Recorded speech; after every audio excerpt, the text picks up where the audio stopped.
democratically chose two options. You gave me the option between Area 51, which is what we're doing today, and parallel or multiverse universes. So I really actually liked both of those ideas. But Area 51, I don't know, has a little more spectacle to it. So let's see what we can find out about it. Now, at first, I actually thought, and I hope you like the keyboard sounds, when I went to search, that I didn't know that much about Area 51. And I don't particularly know much specifically about that, but I did realize that I've watched, really through Joe Rogan, having on Graham Hancock and all sorts of other fringe academics and reporters, Randall Carlson, Robert Buvall, John Anthony West. I don't know if he's talked to David Wilcock, this gentleman right here, with the fabulously timeless haircut. His haircut is, I don't think it's changed much since he was born. But you can't judge a book by its cover. And he's actually, that was actually kind of rude of me to judge him like that. He just owns that haircut so well. I wish I had the courage to do that. I listened to this guy have a conversation with, oh wait, it was here.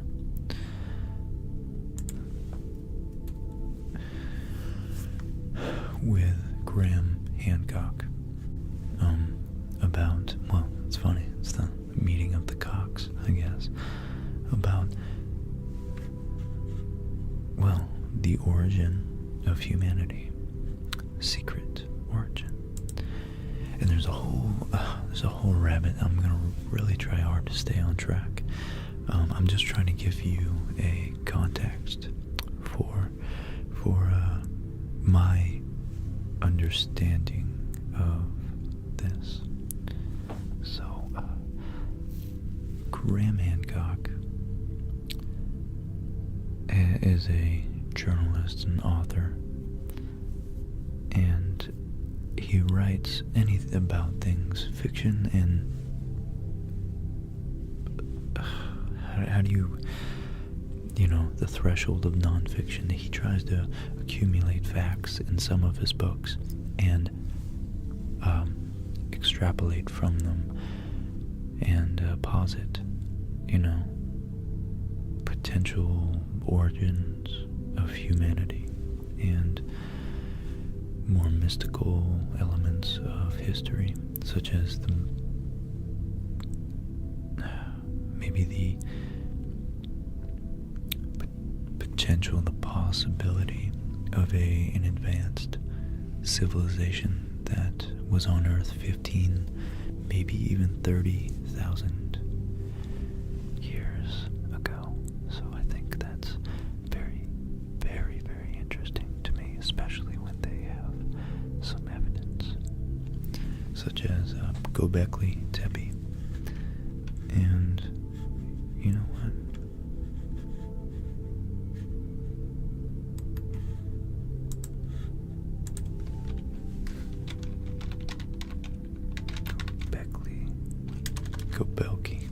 Göbekli Tepe.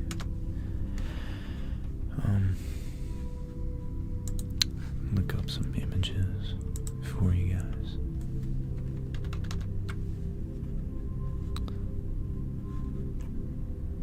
Which is one of the few sites to actually be verified by credible academic geologists and archaeologists to have been 10,000 years old. So 10,000 years ago in Turkey, which is not, of course, is modern day Troy. It's not, probably only a couple 100 miles away from where we think Troy was. 9,000 years after this, mind you. So it's definitely no wonder that perhaps the Trojan Wall claimed to be built, as we're learning in our expedition through the Odyssey, the adventures of Odysseus, that Poseidon himself built the Wall of Troy, which you can't imagine people would come to believe if they A, had no real written history, and B, had no scientific perspective of the world, and the world was more a blend of metaphors and religious imagery and a living world, really, that was very much infused with spirituality. So it wouldn't be a stretch for them. I really want to sound like Chicho right now. Chicho was awesome, and he just makes me feel like him, like he's saying right. It wouldn't be a stretch, right, to assume that these people during 1000 or 1500 BC looked back 8,000 years, and of course, knowing Göbekli Tepe had all this acres and acres and acres of these huge monoliths. It wouldn't be a stretch to think that perhaps in their view humans were less likely than gods to have actually created these monuments and therefore their own walls. And like many cities, maybe Troy was built and razed, pillaged, plundered, and destroyed, and then rebuilt on top of its ashes.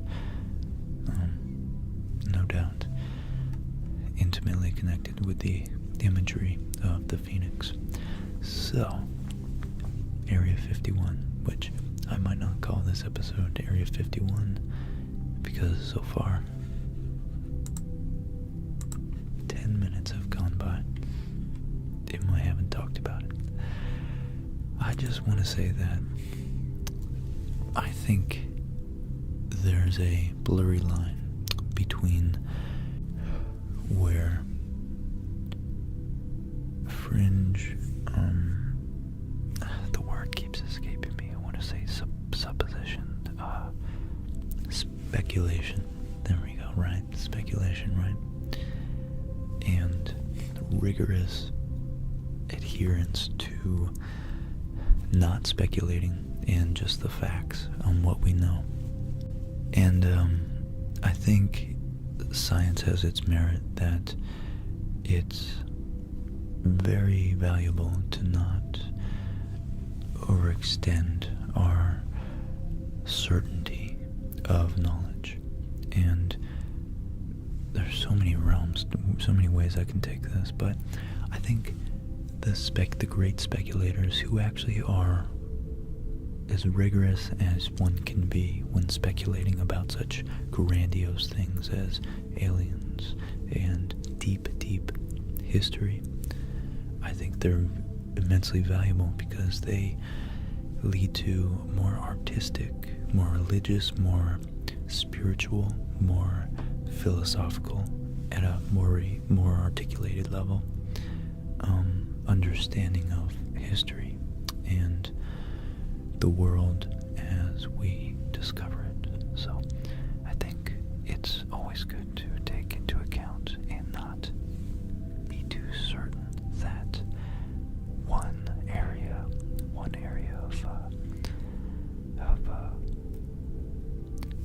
exploration is sufficient explain the whole world. So,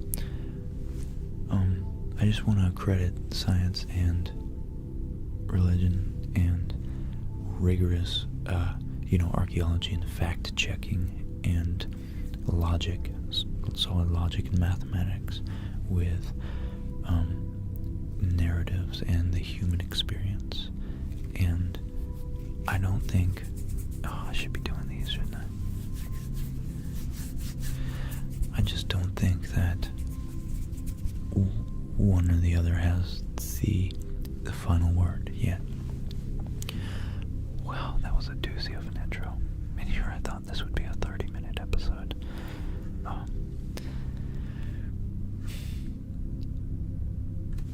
So, in the middle of the barren Nevada desert, there's a dusty, unmarked road that leads to the front gate of Area 51. It's protected by little more than a chain link fence and a boom gate and intimidating trespass signs. One would think that America's much mythicized top-secret military base would be under closer guard. But make no mistake, they are watching. Beyond the gate, cameras see every angle. On the distant hilltop, there's a white pickup truck with a tinted windshield on everything below, peering down on everything below. Locals say that the base knows every desert tortoise and jackrabbit that hops the fence. Others claim that there are embedded sensors in the approaching road.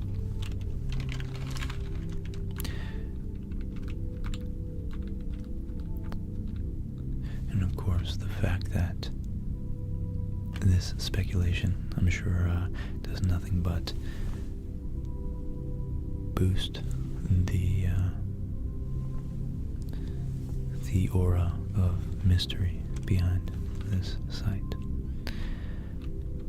So what exactly goes on inside Area 51 is speculation. There are, of course, alien conspiracies that galactic visitors are tucked away somewhere inside.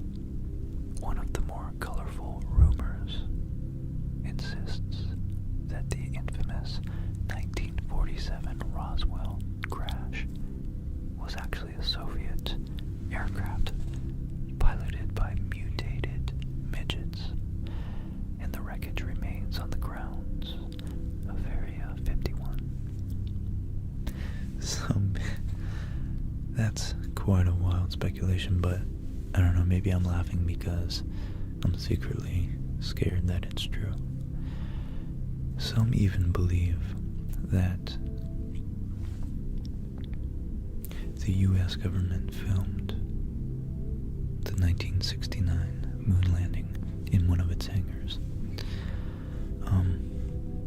For all the myths and legends, what's true is that Area 51 is a real and still very, very active military base. There may not be aliens or a moon landing movie set inside those fences, but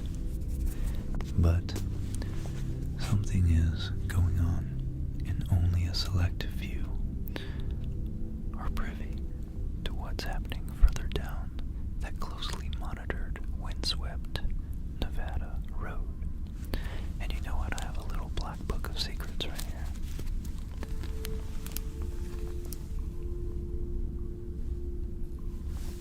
Hold on one second, there we go. It's very, very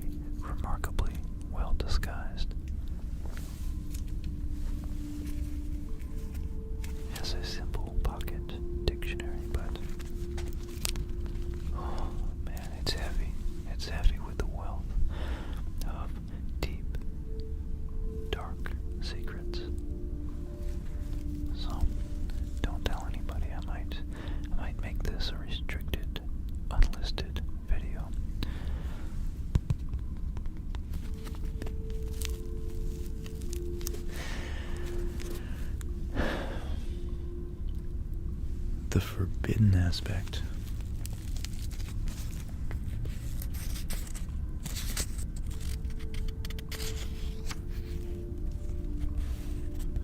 There are so many words in here.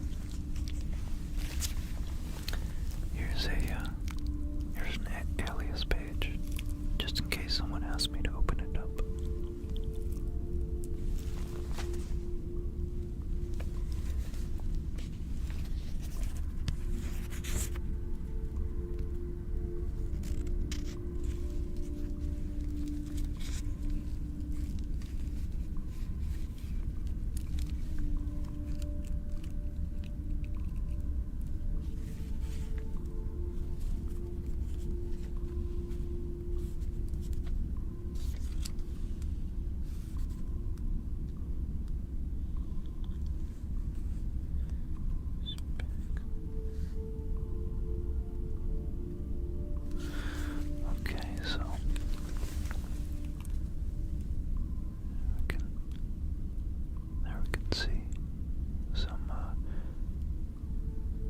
Indecipherable text. It looks normal, but really it's very much encrypted.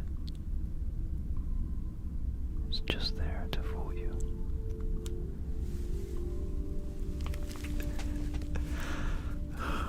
Oh boy, I'm having fun with this. So, alright, I hate when it goes in and out.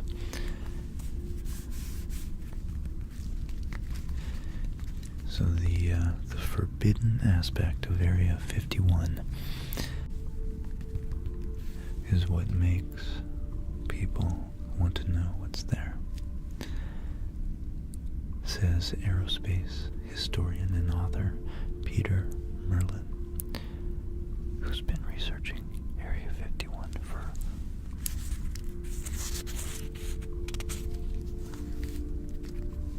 more than 3 decades. And sure, there's still a lot going on there. Okay, so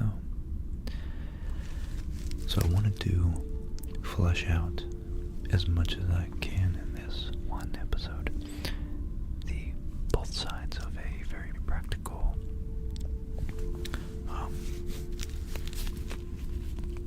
very scientific, very objective, and dispassionate, skeptical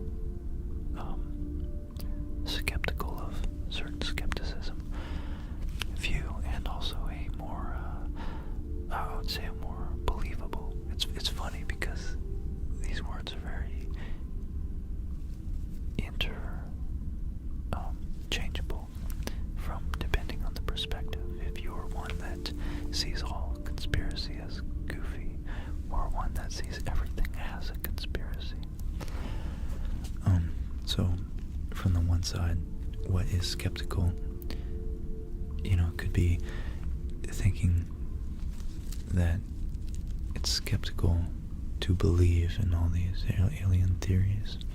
But on the other side, if you're one who is a conspiratorially minded individual, you might view everything, you might be skeptical of the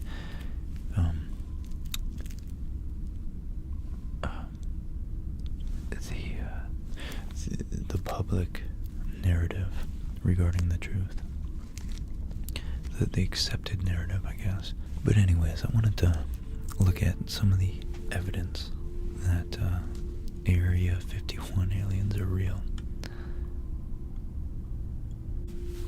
So, the wreckage says there are, so this is going to be a little biased because I personally, I've listened to Tom DeLonge from Blink-182, which, if you guys haven't heard about his departure from Blink-182, especially if you liked their music, you should go check out the Joe Rogan podcast with Tom DeLonge. And it is particularly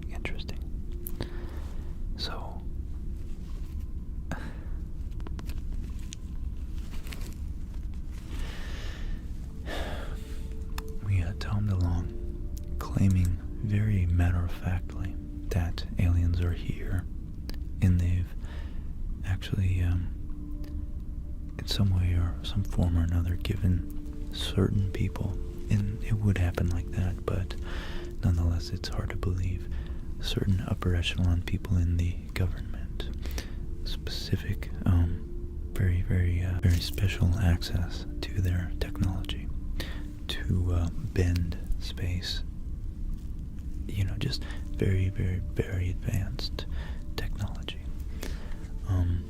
So yeah, we have guys like David Wilcock, who actually, it's funny enough, oddly enough, although from an outsider like me, Tom DeLonge and David Wilcock are very much in the same boat, and they should be friends, but they actually, I guess Tom DeLonge is so famous and so popular that David Wilcock hasn't had the invitation to speak with him about this, which David Wilcock's been studying this for years and like decades, and so it's a little, I think a little bit of resentment, jealousy that Tom DeLonge comes in and steals his spotlight as far as alien investigation goes.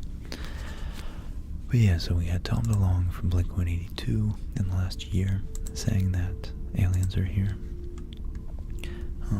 Number one, Area 51, out of the 10 evidences that prove Area 51 aliens are real. Number one is that it's situated in the middle of the deserts of Nevada. And people from nearby towns have reported sightings of strange lights. As per eyewitnesses, the lights do not look like they're... Let me zoom in a little bit. They do not look like they're coming from fighter jets or other earthly aviation units.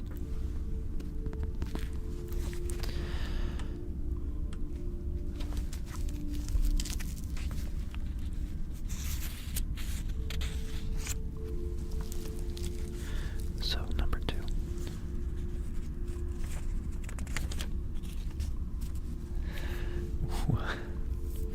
This book is so done. While there is no official confirmation,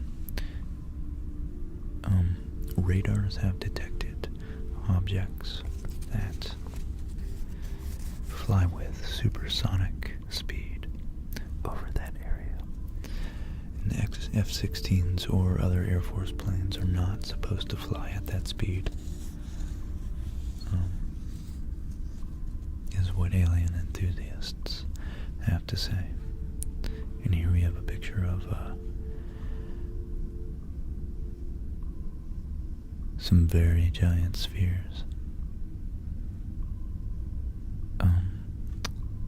discs, saucers, if you will, that look like they might be hard to identify when they are flying as objects in the air. Number three, this autopsy video.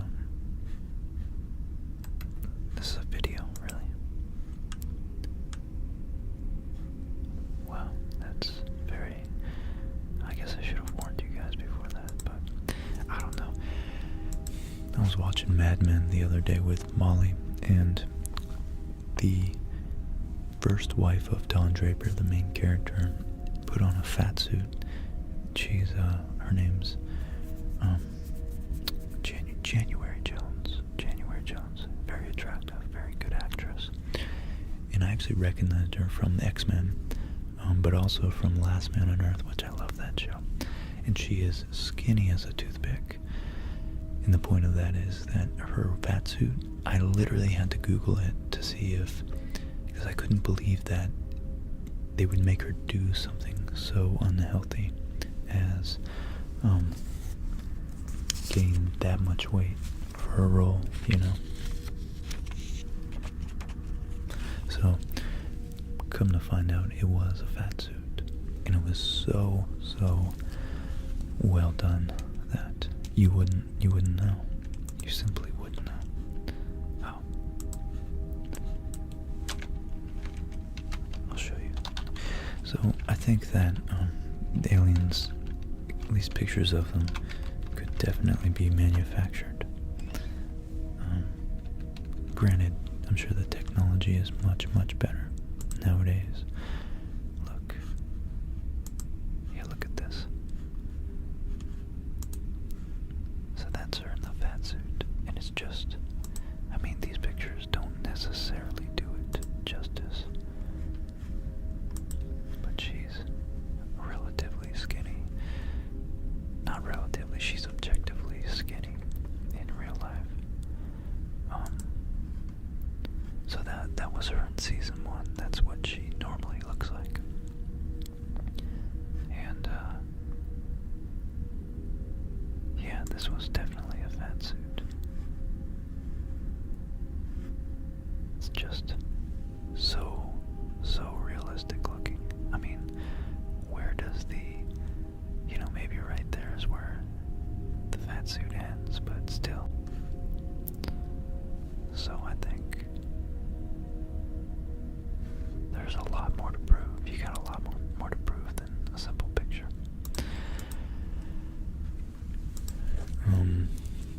But I'm keeping an open mind because the Drake equation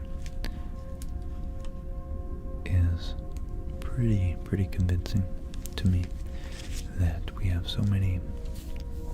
We just have billions and billions of stars in our galaxy alone, just our galaxy, and they think trillions of galaxies. We'd be pretty darn special if we truly were the only sentient beings out there. So I just think a lot of this is hopeful, and I also think that it distracts from putting forth genuine effort to make the world that we do know exists and the people we do know are real and suffering, really suffering, and assuaging their suffering, So I'd like to focus on what we do know before we start speculating about conspiracies, but nonetheless I do think it's fun. So the corpse of the alien is believed to have been collected from the crash site. They came in and they grabbed his shirt and ripped it off and collected him. Number 4, the crash remains of Roswell.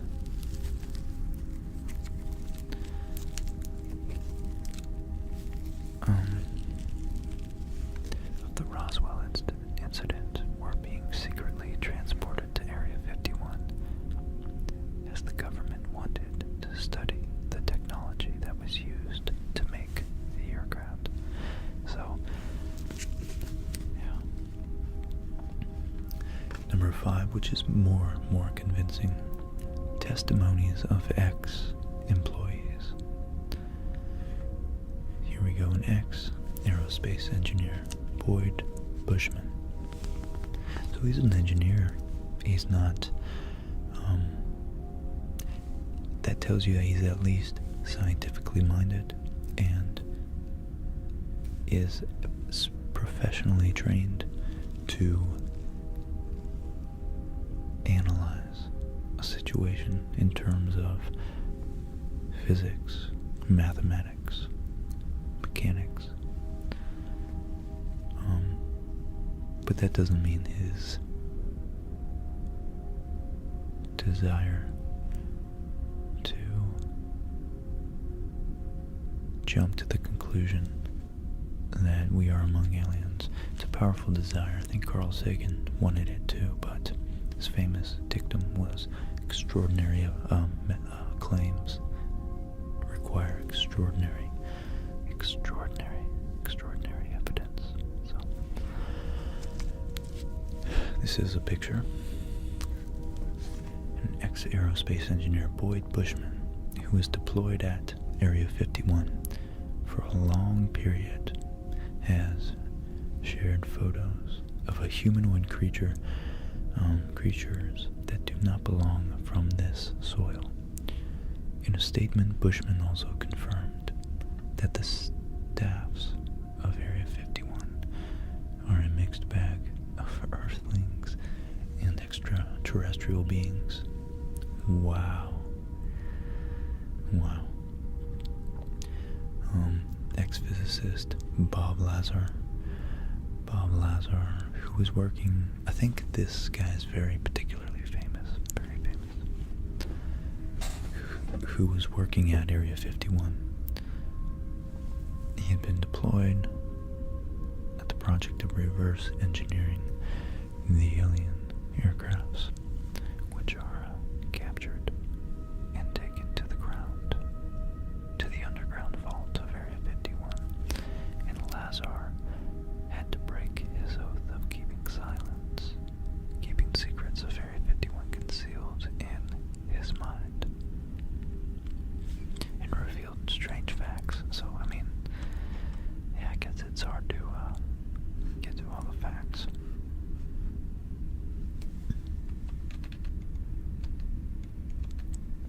And here, if we zoom in, it says the collocated structure, a shell 15 centimeters thick, a waveguider, a positron emitter, a gravity amplifier head, a seat. So that says a seat. So it's just weird juxtaposition, I guess. All forms inside are smoothed for electronic charge retention. That's interesting. Maximum angle of lens effect. Wow, okay. Rings. See, this is the type of stuff that convinces me. So, but again, I think Carl Sagan was a great example to follow when being skeptical. Gravity waveguides. Focus ring stacks, same thing. Millimeter electromagnetic waves pulsed through the shell casing, and the extent of hull structured as metallized waveguide. Interesting, very interesting.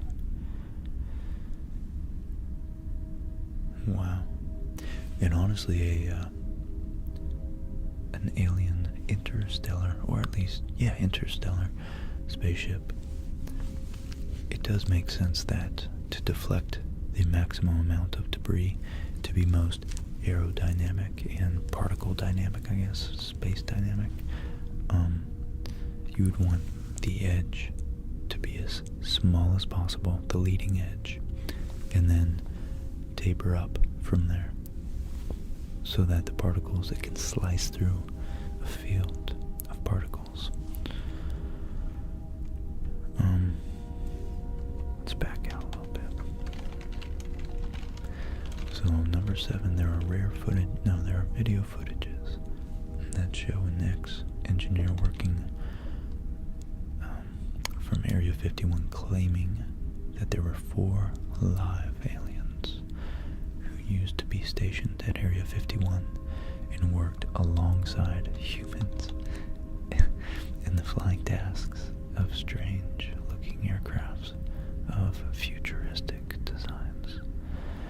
The engineer had worked there from 66 to 79, 1979. Okay, so in July 2014, a tourist named Sandra reported the sighting of a real UFO over Area 51. She had filmed the UFO's flight while she was traveling through the desert and was recording the area in her movie camera from the bus window. She spotted something fly real fast before she could even react. Then the object was gone.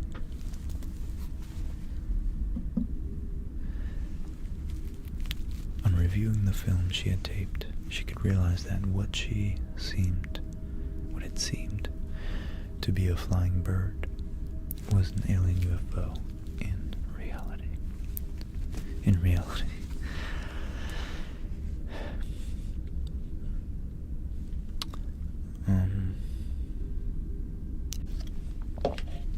There are many conspiracy theories regarding the kind of work that is carried out. Until 2013, the government never acknowledged the very existence of something called Area 51, although it was an open secret since for decades. Yeah, I don't think a native English speaker wrote this article. So many varied theories about the purpose of Area 51 make it very easy to believe that the base actually serves the aliens, or is used for alien-related projects. And that's a pretty cool picture right there of Area 51. Now this last one conflicts, just blatantly conflicts with the other article I'm going to go back to. Trespassers are supposed to be shot with heavy weapons without any warning. Such high security gives a notion that it has to be the aliens who the government is trying to cover up.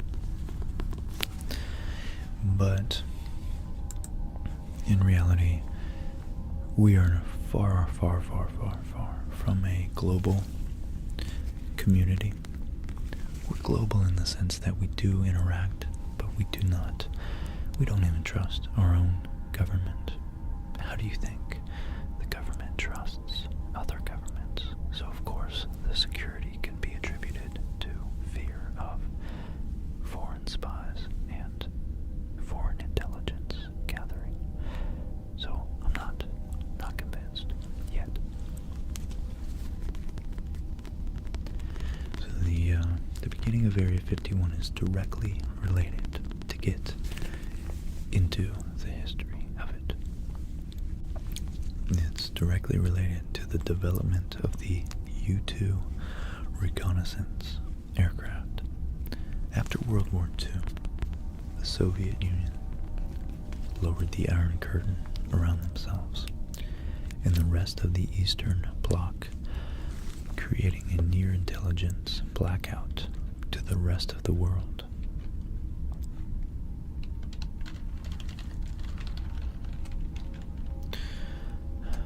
Oh, it's a curtain. I was thinking of the metaphor as a wall. So if you lower it, that means you're open, but it's a curtain, so lowering it means you're closed to the rest of the world.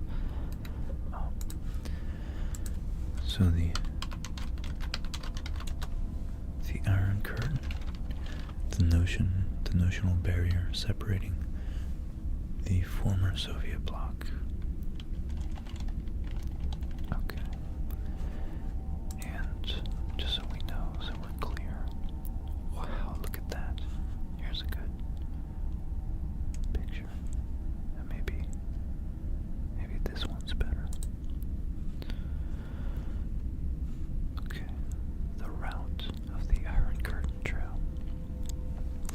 So it's just east of Finland. It's on the eastern side of the Baltic Sea. So Estonia, Latvia, Lithuania, Poland, East Germany, the Czech Republic, Slovakia, Hungary, Romania, Bulgaria, and they were all on the within the Iron Curtain.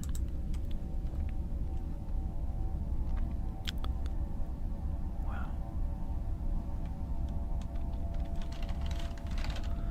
Okay.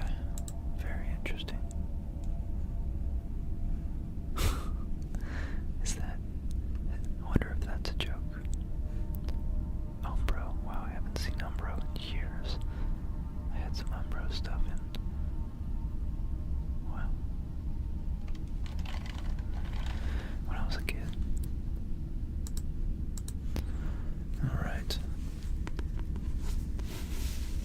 When the Soviets backed North Korea's invasion of South Korea in June 1950, it became increasingly clear that the Kremlin would aggressively expand its influence.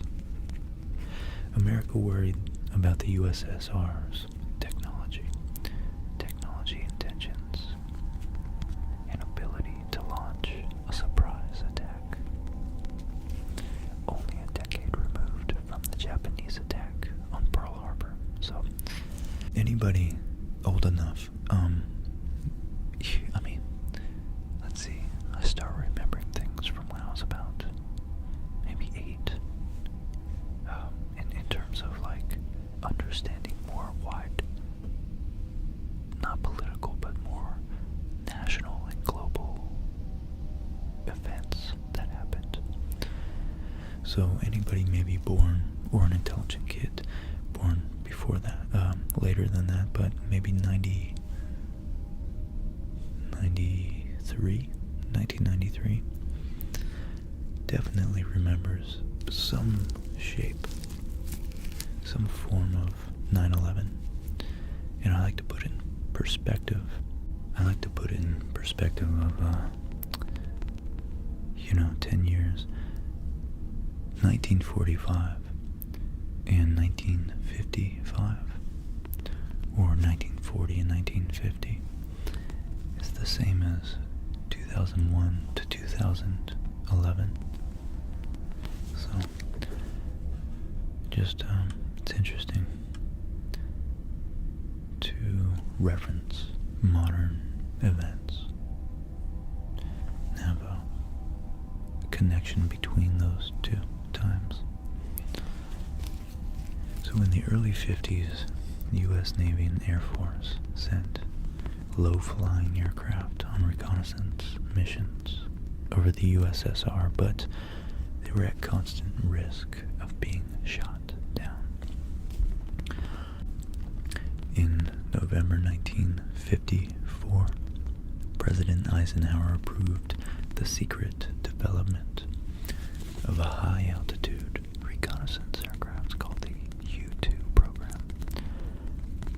One of the first orders of business was to track down a remote, covert location and training and testing. So they found it in the southern Nevada desert,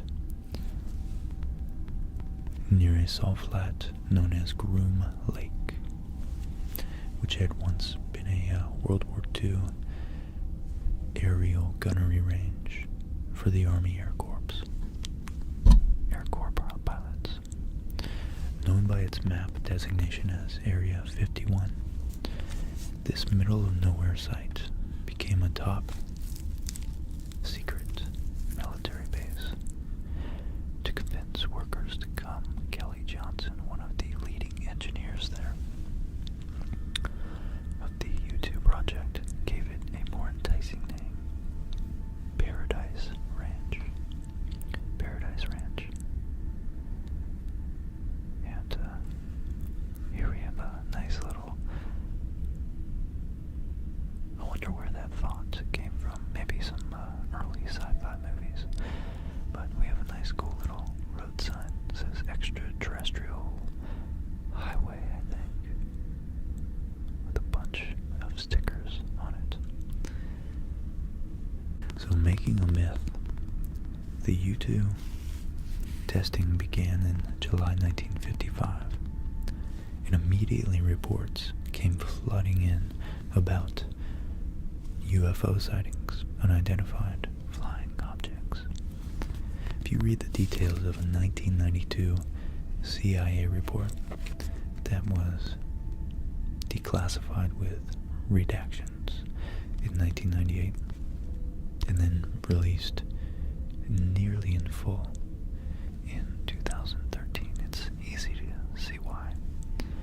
Many of these sightings were observed by commercial airline pilots who had never seen an aircraft fly at such high altitudes. whereas today's airliners can soar as high as 45,000 feet, which is 9 miles, I think, almost 9 miles.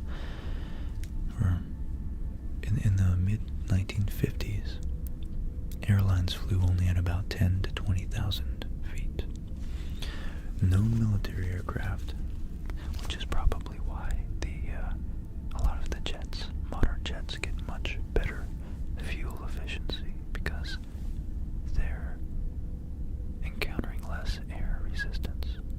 I think maybe they're tapping into more powerful upper altitude climate, or not climate, but atmospheric currents, wind currents.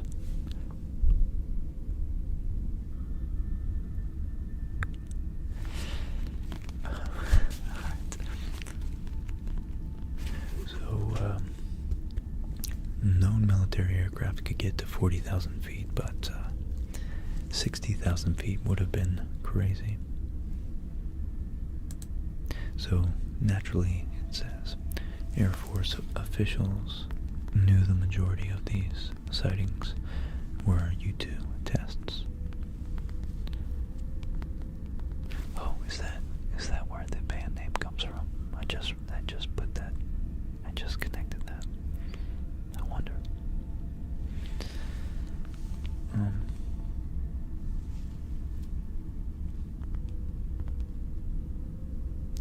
But they were not allowed to reveal these details to public. So natural phenomenon or high altitude weather research became the go-to explanation.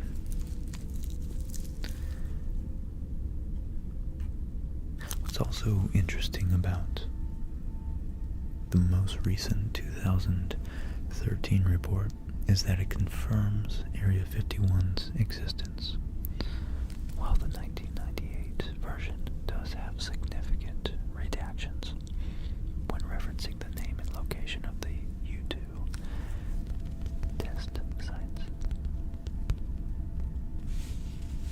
The nearly unredacted version from 2013 reveals much more, including multiple references to Area 51, Groom Lake, and even a map of the area.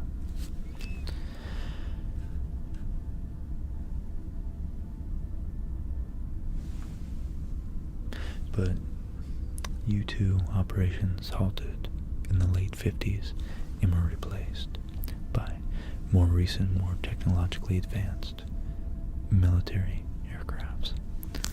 Of course, over the years, the A-12 and numerous stealth aircrafts like the Bird of Prey, the F-117A, and the Tacit Blue have all been developed and tested out there.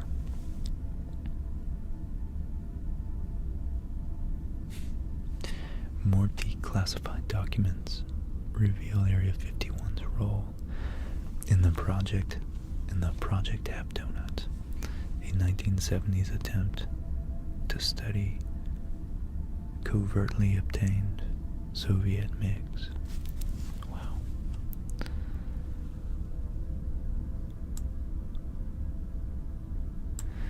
And someone's quoted as saying, I'll read that later, I guess. So our resident aerospace historian Peter Merlin says they flew them over Area 51 and pitted our own fighters against them to develop tactics against the MiGs. And they learned that you can't outturn it, but you can outrun it. And it's still going on today. So instead of MiG-17s and 21s, there's MiG-29s and Su-27s. The fights are ongoing. In September 2017, an Air Force Lieutenant Colonel was killed under mysterious circumstances when his plane crashed in Nevada and the Pentagon would not immediately ID the aircraft. It seems he was most likely flying a foreign jet obtained by the United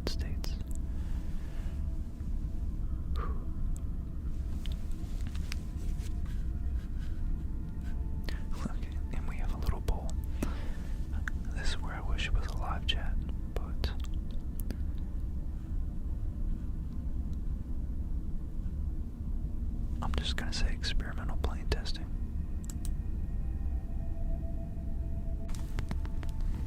And look at that, it's 41% only think it's not aliens. Still a roughly even ratio though, 60-40. So in 1989, the year I was born, alien conspiracies gained ground when Bob Lazar claimed in an interview on Las Vegas local news that he'd seen aliens and had helped to reverse engineer alien spacecraft while working at the base. Many have disregarded this as fiction and are even offended at the notion that, including Merlin, who has spent years talking with the former Area 51 engineers and employees, angered by all the fuss about ETs. Merlin says some are even mad because they worked on these things and they built these amazing planes. This is actually Earth technology, and you got folks out here claiming it's extraterrestrial when it's really good old American know-how. That's quite the quote. That's the one I was going to read. So here's a good. So we have the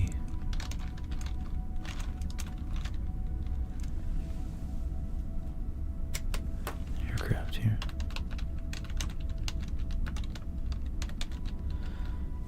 The aircraft base. Sorry, I was busy unplugging my keyboard so I could type on it. Yeah, we can see, runways, base facilities. Not really sure what this is. But mountains just run off from the rains. I was working at the Yuma Proving Grounds last, I think, two years ago. And, it's pretty secretive. It's definitely pretty secretive out there. So today, it's very much in use. According to Google Earth, new construction and expansions are continually happening. On most early mornings.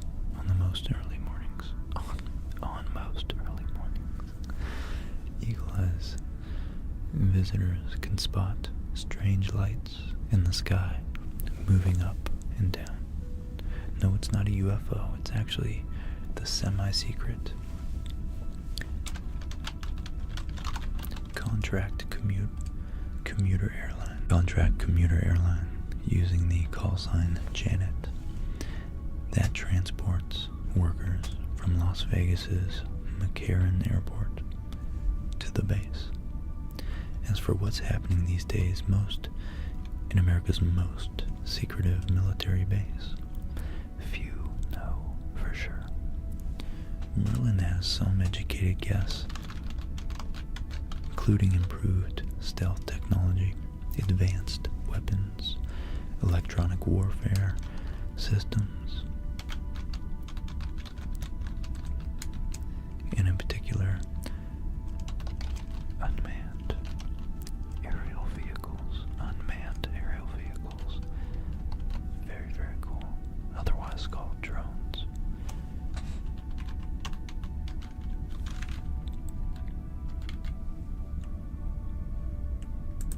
And then other classified aircraft. And the more exotic forms, I like that, of radio communication. Probably different ways of encrypting it and sending and receiving it covertly, and directed energy weapons such as different forms of focused lasers. That's probably what's that called? A redundancy.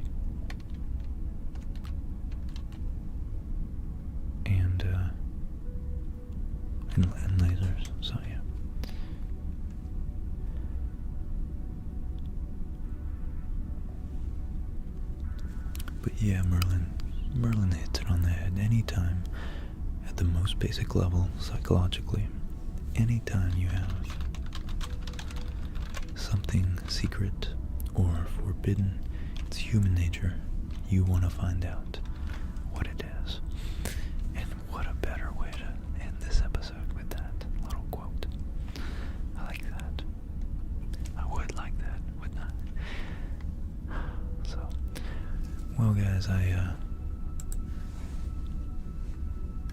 was gonna read some of the Wikipedia article, but that article was pretty sufficient, and I have to get going to my job. Top secret. I can't be late.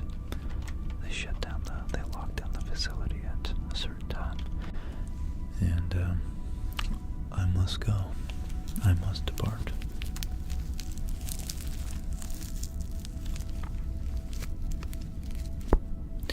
So, my friends, thank you once again. Thank you to everybody who comes out.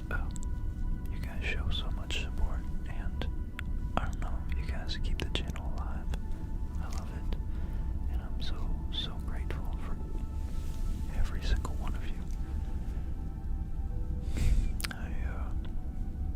I wouldn't be doing this without you, so thanks for the democratic suggestion of this awesome video topic.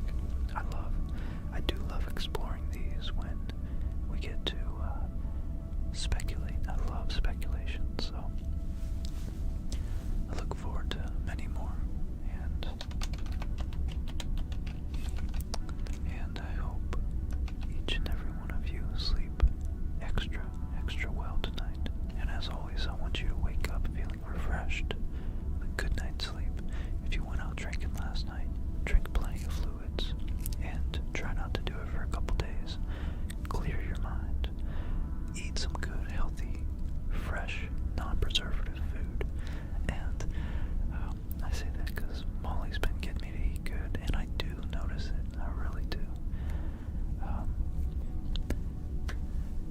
You guys are all great, and I hope you tackle the world with as much piss and vinegar. I don't know what the phrase is, but I hope this helps you get enough restful, deep sleep to just go out there and be that person that you want to be. You know, fake it until you make it, and that's the only advice I could give you. I think each and every one of you, especially that I've gotten to engage with a lot of you on this channel, you all have something going for you in a very special